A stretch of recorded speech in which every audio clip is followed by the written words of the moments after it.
This newscast is brought to you by iBerry Gold. Mas daghan ang lutin, mas epektibo, mas klaro. Usa ka senior citizen nga si Nanay Bebe, nga taga Carmen, Surigao del Sur, nga makahatag sa iyang testimonya nga siya naayo sa iyang balatian. Nagtumar ako sa Bila-Bila, duhaman ako kabuyan, naarang-arang na ako kuman, makapanaw na.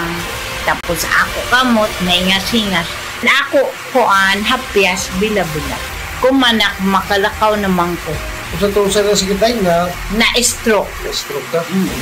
Sa Paragis, Bila-Bila, dili na ka, mag-agwanta pa. This newscast is brought to you by Yiling. Para sa bukol, mayoma, sakit sa atay ug uban pang mga gipangbati, mag-Yiling.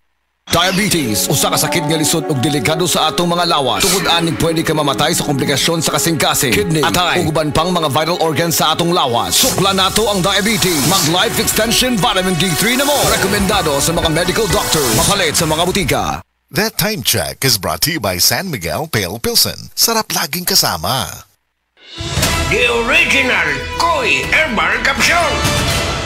Ako si Evelyn Paraguso, nag-edad kong 55 na ako sa Loriga. Sa wala pa ko nakainom sa Koi Herbal Capsule, kanang kapoy akong lawas, nagkalihok, laay kay iliw, labi ng manlaba, mandagan kayo sakit-sakit ba, kahuman niya. Moto nakadunggo ko sa radyo, niinom ko, nisuway ko, niya. Moto mga abtan, mga simana kapin, nagsiklagsik na akong paminaw ba, didagang salamat sa original Koi Herbal Capsule.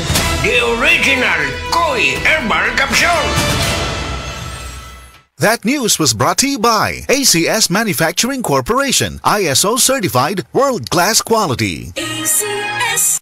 Si Sanjen Kapukanan nag-antos sa iyang arthritis sa taas nga panahon bisan pa sa iyang kabatanon. Ever since nga nakatry ko na naanagid kay ginabati labi na kanang arthritis or panakit sa mga joints. Relieve gid sir. Naghaplas ko sa liniment. Dala-dala gid na ako. Unya dili man pud kumakuan kay ganahan ko sa baho. Humutan gid ko.